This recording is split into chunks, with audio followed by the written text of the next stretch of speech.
Rian Johnson, Knives Out film serisiyle polisiye gizem türünü yeniden canlandırırken, klasikler hala zamansız ve yenilmesi zor bir güç olmaya devam ediyor. Agatha Christie'nin Seven Dials'ı, ünlü bir polisiye roman yazarının eserinden uyarlanan Netflix'in en yeni mini dizisi olup, Harlan Coben'ın sayısız uyarlamasının ardından geliyor. Unutulmuş yapımlar denizinde kaybolmaya mahkum birçok Coben uyarlaması gibi Seven Dials da aynı riski taşıyor. Ancak aslında ayakta kalmayı başaracak kadar ilgi çekici. Seven Dials'ın en akıllıca yanı, yaratıcısı Chris Chibnall'ın sınırlarını anlıyor olması ve hikayenin kapasitesinin ötesine geçmemesidir. Orijinal roman The Seven Dials Mystery, Christie'nin diğer birçok romanı gibi 1981 yılında televizyon filmine uyarlanmıştı. 3 bölümlük bir mini diziyle Chibnall, karakterlere ve gizeme daha fazla derinlik katarken, aynı zamanda gereğinden fazla uzamaktan zarif bir şekilde kaçınan alternatif ve tatlı bir orta yol buluyor. Ancak kısaltılmış mini dizi, uzatılmış film yapısı her zaman Seven Dials'ın lehine işlemiyor. Seven Dials, geleneksel bir polisiye roman anlatısını takip ediyor. Yıl 1925, İngiltere. Zekasıyla sık sık övülen ve bazen de eleştirilen genç bir kadın olan Lady Eileen Bundle, Brent, partisinden sonraki sabah bir ceset bulur. Annesinin ve Başkomiser Bedell'ın tavsiyelerine karşı çıkan Bundle, cinayetin arkasındakini bulmak için tek başına yola çıkar ve kendini Seven Dials adlı gizli bir topluluğu içeren karanlık bir komplonun içinde bulur.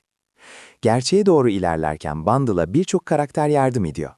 Edward Blumel, bu zorlu süreçte Bundle'ın en büyük müttefiki olan, ancak şüpheli bir şekilde önceden çok zekice teoriler ve önerilerde bulunan çekici bir adam olan Jimmy Teziger'i canlandırıyor. Huey O'Donnell, bu devasa bulmacanın içine hiç istemeden atılan, bazen sakar yardımcı karakter Bill Eversleigh'i oynuyor. Ayrıca HBO'nun distopik mini dizisi Station Eleven'dan Nabahan Rizwan da kısa bir süre için Ronnie Devereux rolünde karşımıza çıkıyor. Ancak onun kalibresinde bir oyuncu hak ettiği tüm ekran süresini almayı hak ediyor. Dizide birçok başka karakter de yer alıyor. Bunların geri kalanı, savaş zamanında ülkeyi koruyabilecek bir formülün her şeyin merkezinde olduğu ortaya çıktığında, Bundle'ın soruşturmasında şüpheli haline gelen yaşlı yetişkinlerdir.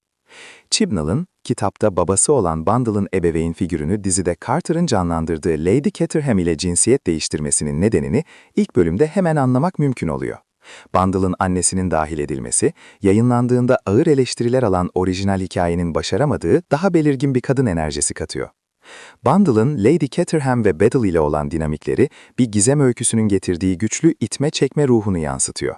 1920'ler olduğu için Bundle'ın şaşırtıcı zekasına yönelik övgüler ne kadar fazla olursa olsun, onun hala bir kadın olduğu gerçeğini ortadan kaldıramaz. Tarihin bu döneminde Bundle teknik olarak oy kullanamıyordu ve yetişkin olarak uzun süre evlenmeden kalması da akranları tarafından kabul edilebilmiyordu. Doğal olarak Lady Caterham ve Bethel'ın Bundle'ın liderliği ele geçirmesine izin verme konusunda büyük bir endişesi var. Bu da onu daha da sempatik kılıyor. Helena Bonham Carter ve Martin Freeman sıradan karakterlere renk katıyor. Lady Caterham ve Bethel'ın Bundle ile birlikte ekranda olduğu her an, dizinin canlanmasının sebebi de Carter ve Freeman'ın performansları. Açıkça en önemli isimler onlar. Ancak son bölüme kadar en öne çıkan yardımcı karakterler bile değiller. Carter, insanlara ve dünyaya pek önem vermeyen Lady Caterham'a istemeden bir mizah katıyor.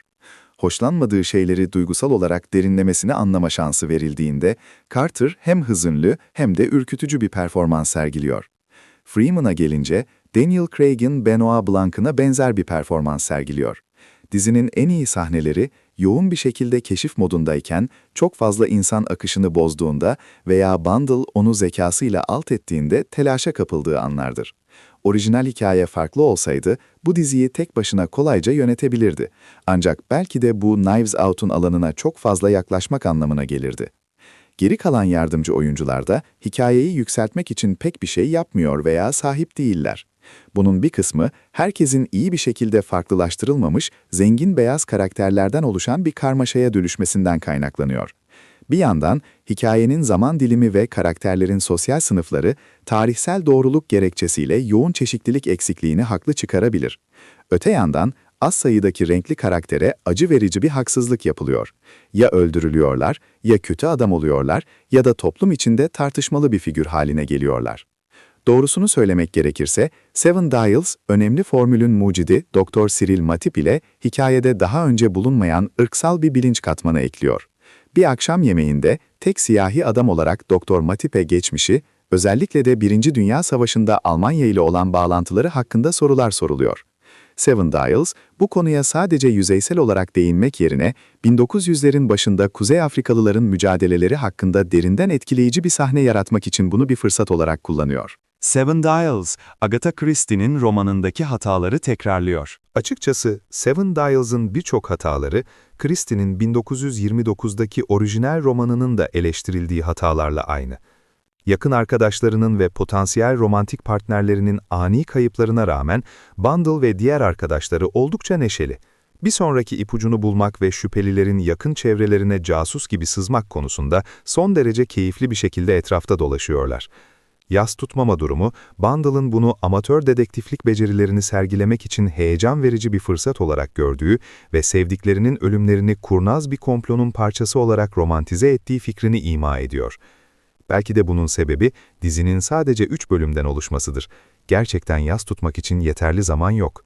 Yeterli zamanın olmaması sığ alt olay örgülerine de yol açıyor. Ian Glenn tarafından canlandırılan Bundle'ın babası yalnızca birkaç geri dönüş sahnesinde görünüyor. Daha sonra önemli bir rol üstleniyor ancak bunu hak etmiyor. Doğrusu Chibnall'ın hikayenin hassas özünü bulmak için çaresizce çabaladığı anlaşılıyor ki bunda suçlanamaz. Ancak 1920'ler İngiltere'sinde iki kadının birbirine maddi ve duygusal olarak bağımlı olduğu, zaten karmaşık olan Bundle ve annesi arasındaki ilişkiye güvenmek yerine, Seven Dials gereksiz yere yarım yamalak bir geçmiş öyküsüyle işleri daha da karmaşıklaştırıyor. Gizem klişelerinin bir karışımı gibi görünse de, Seven Dials ön planda ilgi çekici bir baş karakteri olan eğlenceli ve kısa bir dizi. Çok fazla aksiyon içermiyor, ancak nadir de olsa kovalamaca sahneleri kanı kaynatıyor ve kalbi hızlandırıyor. 1925'teki araba kovalamacalarının 2026'daki kadar adrenalin üreteceğini kim bilebilirdi ki? Bazıları sonunu beğenmeyebilir ancak kaynak materyale oldukça sadık. Oldukça büyük bir açıklamanın ardından aniden eklenmiş gibi hissettirse de temalara gerekli şekli ve kapanışı vererek işe yarıyor. Ayrıca Bundle'ın karakterinin de bir kanıtı. İyi ama mükemmel olmayan, doğru olanı yapmaya çalışan bir insan ve bunlar genellikle takip etmesi en heyecan verici olanlardır. Agatha Christie'nin Seven Dials adlı eseri Netflix'te izlenebilir.